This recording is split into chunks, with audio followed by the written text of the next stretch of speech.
Ito po yung ating naiwan na biik dati na hindi po kinuha ng ating buyer. Kasi po mayroon po siyang bukol sa kanyang bandang likuran. So ngayon po, balak natin gawing pamalit lahi o gilt o dumalaga. Kaso meron po siyang baldado sa kanyang paa at saka yung kanya pong tiyan po mga kaibigan ay mayroon po siyang hernia. So ayan po. Saan ba yung hernia niya? Ayan, yung kanyang hernia. Medyo malaki na po yung kanyang hernia. Kaya, hindi po natin siya pwedeng gawing inahin. So, ngayon, nasa 2 buwan kalahati na po siya mula ng iwalay sa kanyang inahin o mamapig. Siya po ay estimated timbang ngayon ay around 80 kilos na po.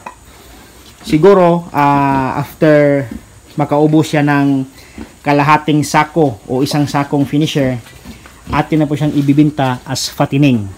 So, ito po siya mga kaibigan. Ako po yung nasasayangan sa kanya kasi po marami po kanyang dede. Nasa 16 po lahat yung kanyang dede at saka balansyado po. Pero, wala po tayong magagawa kasi po, mayroon po kasi siyang hernia at saka yung kanyang paa po ay parang may damage po mga kaibigan. Mahihirapan po siya sa panahon kapag siya po magbubuntis kapag atin po siyang ipilit na gawing inahing baboy.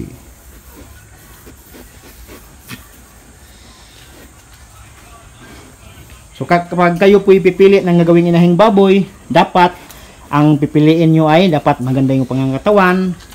Katulad nito, yung kanyang dede po ay balansyado. Dapat wala po siyang hernia katulad yan, yung nasa baba, yung hernia, yan po sobrang malikot, ayun o, yun po yung hernia niya, yan, dapat wala pong ganyan para po kapag siya po nagbubuntis ay hindi po mahihirapan. And then yung paa dapat medyo siya, nakabuka. Ang sa kanya kasi medyo lang yung kanyang paa, yan o, medyo nakapasok lahat yung kanyang paa, kaya medyo mahihirapan siyang maglakad. Yan po yung tandaan nyo kapag kayo po ay hahanap o pipili ng mga gagawing inahing baboy. Ang lahi pala nito ay siya po landrace na cross ng large white. Kaya medyo makapal po yung kanyang katawan at saka medyo maikli lang. Pero yung kanyang tenga po ay pointed forward. Lumalabas po yung dominant traits ng landrace. So ito po mga kaibigan, sana po. So ngayon po mga kaibigan, tayo po mag-aalaga na naman uli ng mga bagong biik na gagawin po nating mga inahin sa susunod po ng mga buwan. Maraming salamat po sa panonood. Happy farming po sa ating lahat.